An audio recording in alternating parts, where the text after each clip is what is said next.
Hello, my name is Michael Ramage. I'm the director of the Cyber Education Research Center. Today, I am joined by John Schaudt. John, how are you? I'm good, thank you. How are you doing, sir? I am good. Well, let's just get started. Start off by sharing a little bit about who you are and what you do. As you said, my name is John Schaudt. Currently, I am the corporate director here at DataLink. Um, we are a medium-sized company with about 100 employees. We've experienced substantial growth every year since the company has started. This company started in Murray, Kentucky, actually. One of the first major contracts it has was actually with Murray State University. They held the low voltage cabling contract there. So the company has evolved and expanded and grown, and corporate headquarters are now here in Evansville, Indiana. We service all 48 states as well as some international customers. We don't do physical work for the international customers, but we do their sites here in the US and maintain their systems for worldwide use. So. Well, share a little bit about your career path. I know you've been with DataLink for a while, but share a little bit about how you have progressed through your career.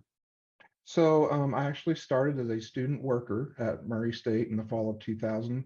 I was lucky enough to work for Jim DeBoer in the telecommunications department back when we still had physical phone switches, which are now kind of a thing of the past.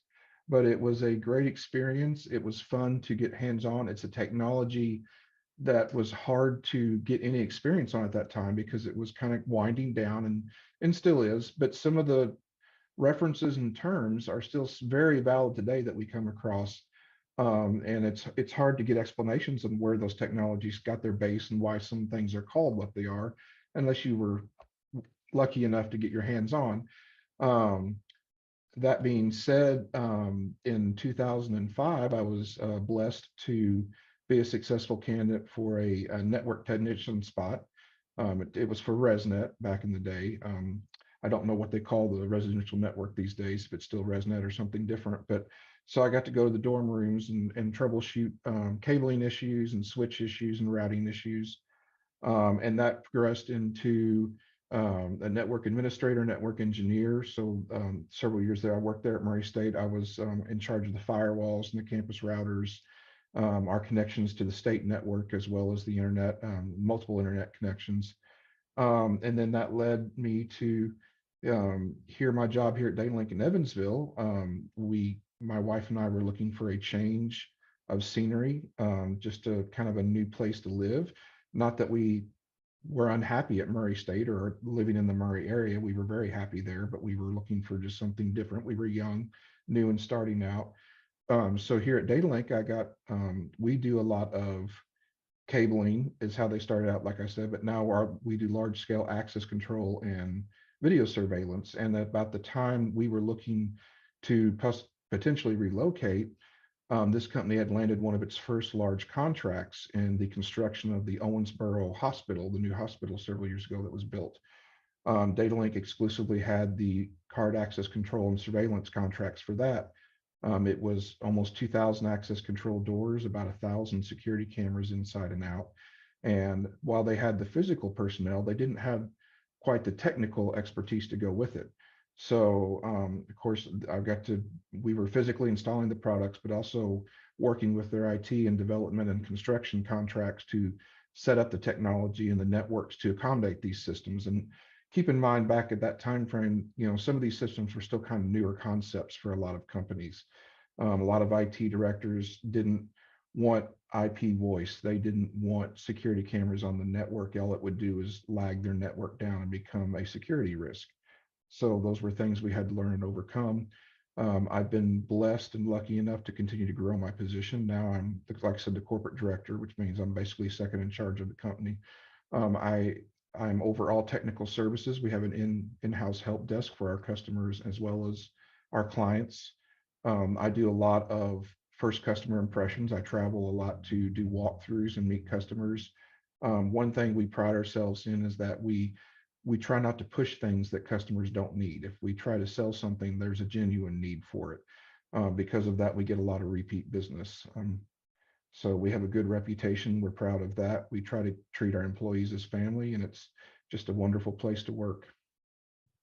Well, that's awesome. I hadn't heard some of that, so that's um, great.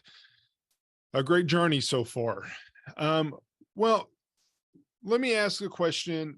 You have had some cool experiences. You've done some cool things. So through your career, whether that was your time at Murray or your time at DataLink, share a cool story from the networking world that you've seen. I've got two short stories I'll share that I was thinking about for this. Both of them actually are from my Murray days, and one of them in particular is kind of when I was first starting out. You know, you learn a lot of concepts in classes from Murray State. You learn a lot of security tips and a lot of troubleshooting tips. But the first time that I got to really have that aha moment and see those in really cool play was, and keep in mind, VoIP was still new at this time. It was concept at the time of this particular story. Our VoIP system at Murray State had not even been fully implemented yet. We were still using analog telephone switches, and ResNet was brand new. So there were, you know, people had just went from having cable modems in the dorms to having a network jack they could connect to. And the students from South Korea would bring their own VoIP phone device, think of a cordless phone that was VoIP, because they needed a way to call their parents and call their families, you know, back across the country. And at this time, you know, free calling didn't exist. It was be outrageous to get a calling card and call there. And they would plug them in and they wouldn't work. So it was troublesome, you know, so they called the help desk, who then created a ticket. And at that time, I was the ResNet technician for Murray State. So I went over and looked at it. And it took me about a week to really track it down. You know, some of the tools that we had were not as developed then as they were, but I was finally able to figure out through watching raw dumps of the firewalls, as well as using some of the tools like doing a net scan on it and Wiresharks and whatnot, to determine that even though we were giving these devices an IP address via DHCP, they would not honor our DNS. They were only honor DNS from their carrier back in South Korea.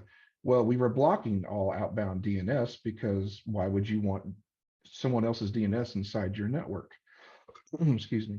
So once we created a firewall rule to allow that to work, it worked, and all those poor students were so happy because they could call home again. That was the first.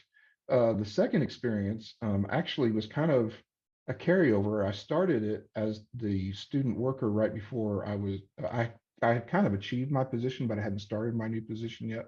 So I was still a student worker in the telecom department.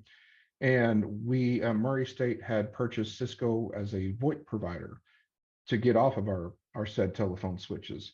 And so I was one of the lead project managers in that. I actually had to go around first and get calculations of the switch power supplies, what power they had, um, swap out that power, swap out the blades. They were not PoE capable to power VoIP devices or PoE devices. We didn't have any up until then. Likewise, you were talking about moving 911, which is health, life, and safety issues, from landlines, which always work, to VoIP, and that again goes back to power. So a lot of these switches did not even have battery backup, let alone generator power at that time. So a lot of calculations I do, get with power engineers and redesign the power that fed that equipment, and then redesign their power supplies, provide UPSs. And then I got to carry that forward into the actual VoIP project of implementing. So we worked late every night, swapping out phones, doing, actually we had to redo the dial plan for the university, both in-house and with our landline providers who brought incoming lines into the university to what circuits to route those phone numbers to. And that went on for about a year and a half. So a lot of late nights, but at the end, it was probably a project that I have learned the most on. You know, we had Cisco CEIEs there the whole time, both from Cisco and from AT&T, and doing route plans, and to be able to be in the middle of that, and, you know, one of the ones that makes sure that it got executed smoothly and complete. That's a lot of pride I still carry today, because it's just, you don't hear that much, that kind of projects anymore. You know, a lot of these companies, we've all converted to PoE, and we've all converted to VoIP. So a lot of, like, the generations now, when they get there, most of these projects are already completed. So it was it was a cool span in my career where I got to do something that was probably a once in a lifetime thing. That is cool. Actually, as you're describing all that it involved, I can only think how overwhelming it could have felt initially. That's a lot. I know this campus, and that's a lot of work. But I'm glad that you did it. I actually, we were cleaning the house the other day. We're considering moving, and I found a document I had wrote that I was given about 2 days notice to, and it was about that thick. And it was a list of all the current campus switches, their locations, their current power feeds, and then the calculations and specs of what they needed to move to. And I had to give that to a power engineer who could draw up plans before we could even put it out to bid. You've got to have blueprints. And of course, when you're dealing with power, it's got to be approved by a licensed and certified engineer of electricity. So, and then working, of course, with our campus electricians as well to see what we could actually do. It didn't do as much good to put out specs that we truly couldn't accomplish. So we had to meet in the middle, and it was just a huge collaboration with so many people. Yeah. And a very successful project. Well, let me ask a question. So, for students that are listening to this that are thinking about a career in networking, and particularly in particular one similar to what you have done, what's a tip that you would give them as they start thinking about their career path? One thing I would keep in mind, and this may not be something that comes up very often, communication. Often in this field, I find that it's hard. People are not able to express themselves either in a written word or just you and I sitting here conversing. Um, and it's not just being able to explain yourself and get your words out. It's doing so in a confident manner. I come across a lot of people who know what they're talking about, but they explain it in such a timid manner that if you bring those wrong people to the table and in front of a board, they would eat them alive, basically. So communication is so a big part of that. The other part that I would emphasize, and I myself have, had to learn these skills as well.